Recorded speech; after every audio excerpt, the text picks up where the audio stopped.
Assalamualaikum warahmatullahi wabarakatuh.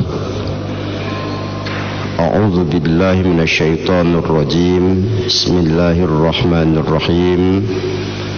Amma ya'ti aminan yaumal qiyamah hamdan wa syukran lillah wassalatu wassalamu ala rasulillah man la nabiyya ba'dah. Allahumma salli ala Muhammadin awwalu makhluqatika nur min nuri dhatika nabika wa rasulika rahmatan lil alamin. Amma ba'du, Bapak Ibu, orang-orang tua saya yang saya muliakan, hadirin dan hadirat yang berbahagia dan dirahmati Allah, begitu juga kaum muslimin dan muslimat, para pendengar dimanapun berada. Puji dan syukur marilah senantiasa kita panjatkan kehadiran Allah Subhanahu wa ta'ala, serta salawat dan salam pada junjungan kita Nabi besar Muhammad sallallahu alaihi wasallam, yang sangatlah kita harapkan syafaat beliau di yaumil akhirah. Baik, kita lanjutkan kajian kita tentang anugerah yang diberikan Allah bagi orang-orang yang membersihkan hati, dekat dan bersungguh-sungguh di dalam mentaati Allah. Yang lalu kita sudah bicarakan ya bagaimana keberadaannya di dalam kubur. Maka pada pagi hari ini ya salah satu anugerah itu adalah diberikan rasa aman pada hari kiamat. Adapun dalil aman pada hari kiamat itu salah satunya di dalam surah Fussilat ayat 40, Allah berfirman, "Ammay ya'ti aminan yaumal qiyamah." Ataukah orang yang datang dengan penuh rasa aman pada hari kiamat.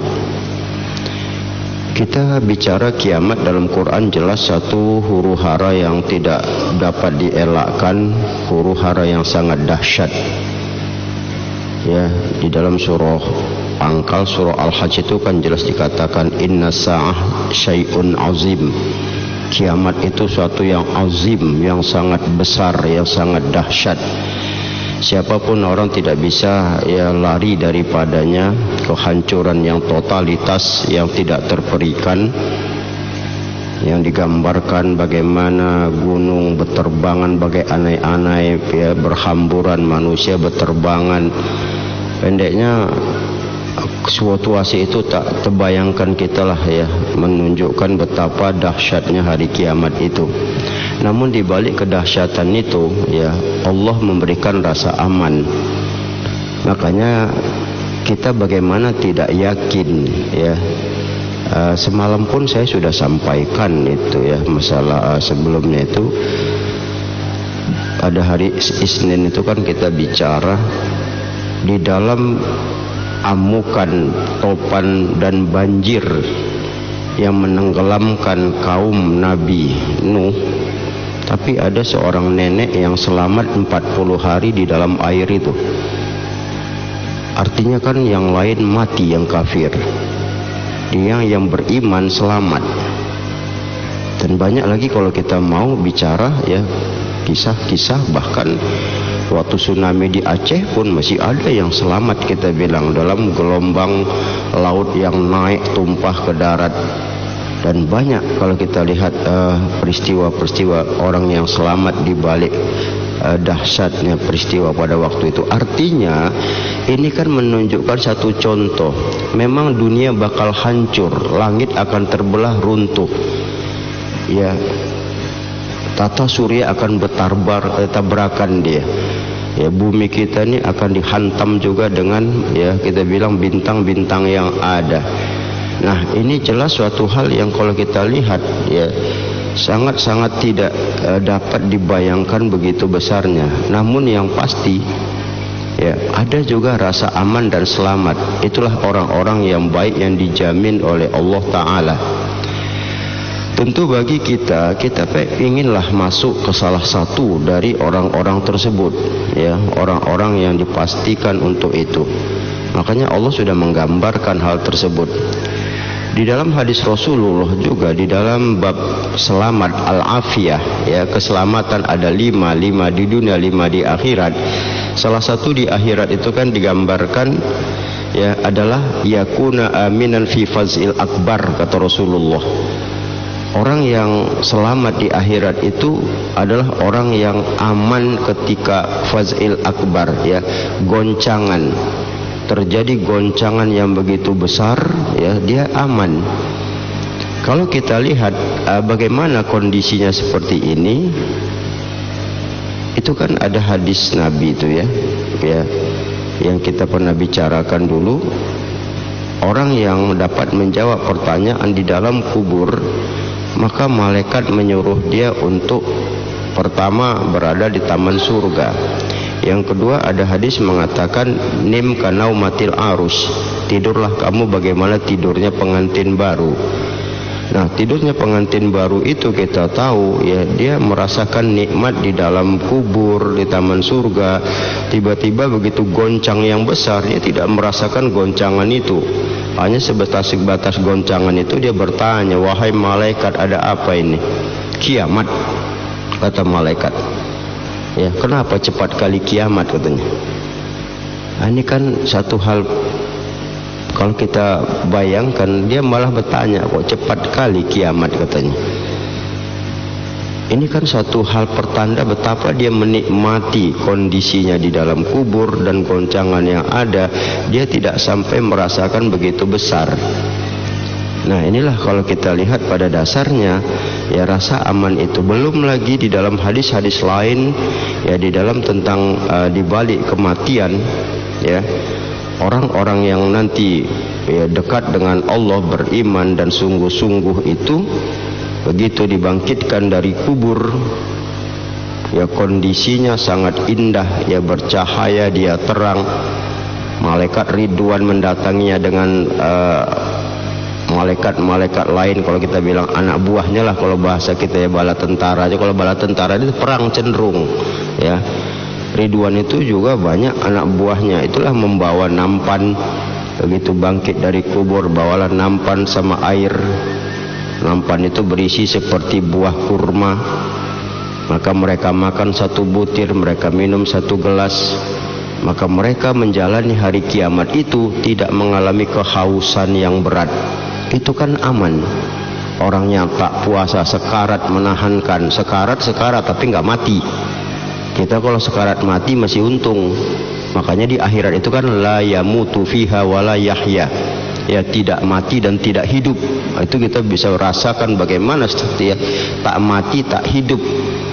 Dibilang mati hancur badannya, dibilang hidup kita bilang hidup hancur badannya, dibilang mati balik lagi. Nah, itu kan satu hal yang kita bilang, ya, nanti orang kehausan menjilat-jilat tanah padang mahsyar, lehernya berbunyi sementara air tidak ada, ya. Orang-orang yang dekat dengan Allah, yang beriman, yang taat, yang sungguh-sungguh, dia tenang, ya, sampai perhitungan nanti dia tidak mengalami kehausan, itu aman. Atau hadis lain dikatakan yazilluhumullah fi zillihi, dilindungi lagi. Orang kepanasan dia tidak. Banyak, ya, kalau saya baca pun di dalam kitab-kitab yang berhubungan dengan hari kiamat, ya, orang-orang yang beriman, beramal solih, yang dekat dengan Allah, yang sungguh-sungguh itu, yang hatinya bersih, ya, keberadaannya sangat-sangat aman, sangat-sangat tenang, dan banyak terlindungi dari berbagai macam kesulitan. Karena hari kiamat itu hari yang sulit, ya, yaumul usroh, hari yang penuh dengan kesulitan yang besar. Kita banyak orang tapi nafsun an nafsin syai'a, berjalan tidak tentu arah, ya, terik matahari yang menyengat, menunggu lagi panggilan untuk diperhitungkan, belum lagi timbangan berat atau ringan, belum lagi nanti melewati sirat, apakah mulus seperti kilat menyambar atau bakal terjerumus di neraka jahanam. Nah, memang sangat-sangat berat kalau kita lihat. Maka itu kondisi seperti ini jelas, ya, titik amannya itu berada sekarang inilah dia. Titik amannya itu bukan di akhirat tapi di dunia inilah. Makanya para ulama sepakat dalam tafsiran ihdinas siratal mustaqim, tunjuki kami ke jalanmu yang lurus. Jadi sirotnya di sana, mustaqimnya di sini. Artinya kalau mau lurus selamat lewat di sirot pada hari kiamat, luruslah dalam hidup, mustaqimlah jadi orang, istiqomah, taat, jaga hati, ya, terus menerus untuk tetap ya melakukan kebaikan. Insya Allah hal tersebut bakal bisa didapatkan dia. Makanya tidak ada alasan bagi kita bersyukur setiap 5 waktu kita diingatkan ihdinas siratal mustaqim. Semata-mata adalah dinul Islam lah yang membawa kita akan selamat melewati sirat. Dinul Islam lah yang akan memudahkan lurusnya jalan kita di akhirat. Dinul Islam lah yang membuat ya kita akan merasa aman di akhirat. Dinul Islam lah yang membuat kita akan memperoleh kenikmatan surga yang dijanjikan oleh Allah Ta'ala. Maka itu ya mari kita berupaya, berusaha untuk meniti, merentas menuju ke arah itu agar kita memperolehnya. Kalau di dunia ini jelas kita bilang kita bertarung ya dengan godaan, ya kita bertarung dengan cobaan, kita bertarung dengan berbagai macam halangan, rintangan. Tapi yang jelas ketika kita mampu untuk itu, insya Allah. Jadi sekali lagi, dunia alam sebab, akhirat alam akibat.